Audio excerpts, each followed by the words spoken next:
Hello and welcome to Module 3 of the Stock Market Masterclass, Portfolio Construction. In the first part of the Portfolio Construction module, we will look at some of the different asset classes that are popular in Australia and learn how to invest in them. In this section, you'll learn the difference between defensive assets and growth assets, the different types of asset classes, how different asset classes perform in certain markets, and how to invest in different asset classes. Let's first look at defensive and growth assets. Choosing the right combination of asset classes is an important part of any investment portfolio and is often overlooked by investors during the portfolio construction process. Asset classes are generally broken down into two categories, defensive assets and growth assets, with each having unique characteristics that determine the amount of risk and returns they can provide an investor. Let's first look at defensive assets. As the name suggests, defensive assets carry lower amounts of risk than growth assets and generally tend to generate lower levels of return. The investment vehicles that fall into this category are generally fixed interest and cash-based, where the focus is geared more to capital protection with modest returns. There is no minimum time frame recommended for defensive assets, as they generally provide income to investors in the form of regular interest payments. Then we have growth assets. Investments carrying an expectation that the underlying asset will increase in value over time fits into this growth assets category. Although growth assets can provide an income component, this category of assets are predominantly expected to provide returns in the form of capital growth. As an example, a regular share is considered a growth asset where income is received in the form of dividends made on a regular basis. The share price will fluctuate according to the market conditions and the financial performance of the company, and as such, can provide capital gains in times of strength and capital losses in times of weakness. It is this element of volatility that increases the risk of investing in growth assets, but in turn also helps provide the anticipated growth of the asset above the regular dividend income. There is a great number of investment options in the growth category over defensive investments, and we will now delve deeper into the different asset classes of each. In finance terms, an asset class is effectively a group of investments that display similar characteristics in terms of risks and returns, and perform similarly during specific market and economic conditions. There can be many variations of what constitutes an asset class, but we will focus on the main asset classes that are widely accepted in Australia. The first asset is cash. Cash is predominantly money held in a financial institution or physically by an investor.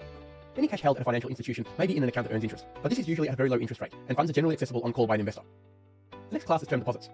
Term deposits are most commonly held at banks or other financial institutions, where deposits are invested at a fixed interest rate for a set period of time. Although returns in this asset class are conservative, investments are well protected. In Australia, term deposits up to $250,000 held at authorised deposit-taking institutions are guaranteed by the Australian government. It is also important to note that longer periods of investment in term deposits generally attract a higher rate of return. The next asset class is bonds.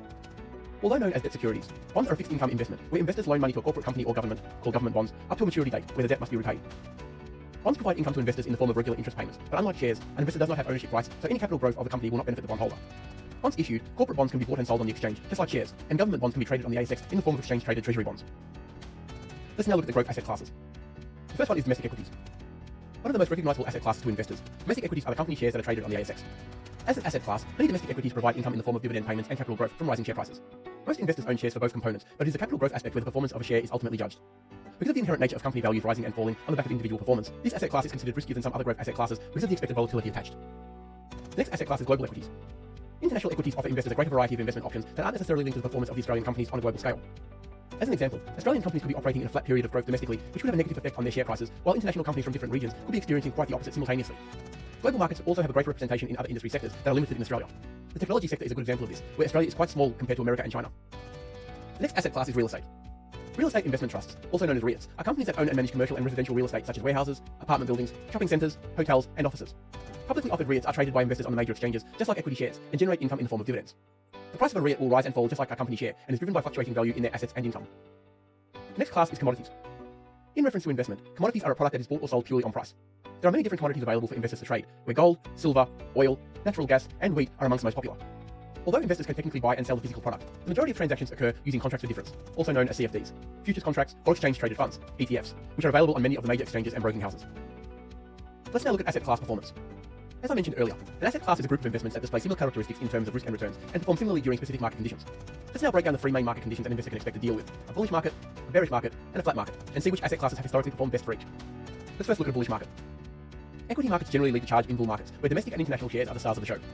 Bullish markets often signal a booming economy and help other asset classes like REITs and commodities rise in value. When an economy is booming, the demand for commodities increases, which therefore raises commodity prices. Booming economies also have a positive effect on real estate, which generally experience capital growth while the economy is strong. All things equal, during the bull market, bond prices tend to decrease, with an increase seen in bond yields because the appetite for risk from investors increases. As an example, in a strong bull market, equities are all the rage with investors, where a risk-off mentality sees money flow from a lower return environment inside bonds to a lucrative return associated with domestic and international equities. Let's now look at bearish market conditions. When investors experience a market downturn, most would not be surprised that domestic and international equities will perform poorly. However, government bonds, and to a lesser extent corporate bonds, consistently outperform equities. I mentioned earlier that owning a company bond is not the same as owning a share in a company, so the price of the bond is not affected in the same way as a share price is if a company fails to meet the shareholder expectations. This means that the bond prices versus the share prices of companies historically hold up well in market downturns, unless a company suffers a significant financial issue. Commodities are another asset class that historically performs better than equities in market downturns, as they are not traditionally correlated with the stock market. Often you may see the prices of commodities like wheat and coffee continue as normal in the most aggressive market downturns, quite simply because the volume of consumption has little relevance to the share market. Precious metals like gold and silver tend to act as a safe haven for cash exiting the share market, and often outperform equities in turbulent markets.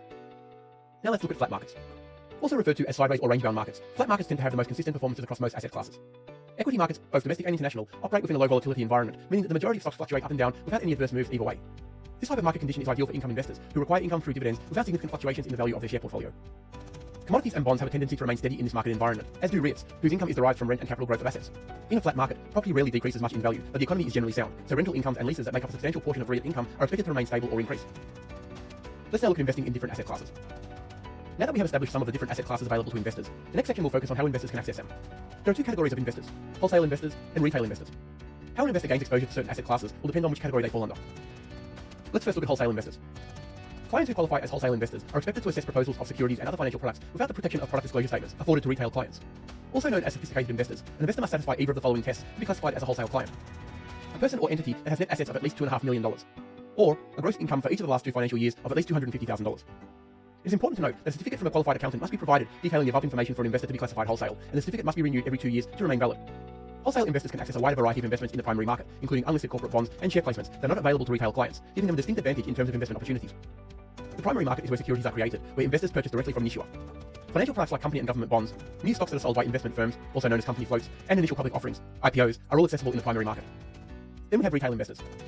Although some investment options aren't available to retail traders, there are other ways to gain access to similar investments using exchange-traded funds, ETF, in the secondary market. The secondary market is where investors buy and sell products that have already been released to the public. Also referred to as a share market, the secondary market is effectively a market accessed through exchanges, like the Australian Securities Exchange, the ASX in Australia, and the New York Stock Exchange, NYSE, in the US. As the name suggests, an exchange-traded fund can be bought and sold on the exchange just like ordinary shares and track the underlying asset or market that they represent. The value of the ETF will rise and fall in line with the underlying asset's value, and as such, the prices rarely deviate far from each other. ETFs can give investors capital growth opportunities in rising markets, as well as providing income, as many of the more popular ETFs available also pay dividends. ETFs are a great way to gain exposure to many of the different asset classes we have discussed in this section, and are very cost-effective due to most transaction costs being based on volume.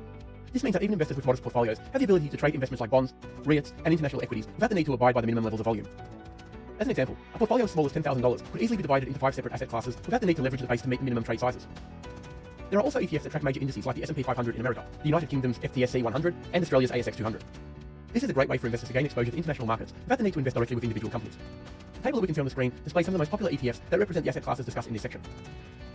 Now, there are literally hundreds of ETFs available for retail investors to choose from, so although some products are restricted to only wholesale investors, the opportunities for retail investors to build a portfolio with a variety of asset classes is very achievable. In this lesson, we have learned the difference between defensive assets and growth assets. We learned about the different types of asset classes. We learned how different asset classes perform in certain markets. And finally, we learned how to invest in different asset classes. This concludes section 1 of the Stock Market Masterclass, Portfolio Construction. In the next section, we will learn about portfolio construction and how to use diversification methods to mitigate risk in your portfolio.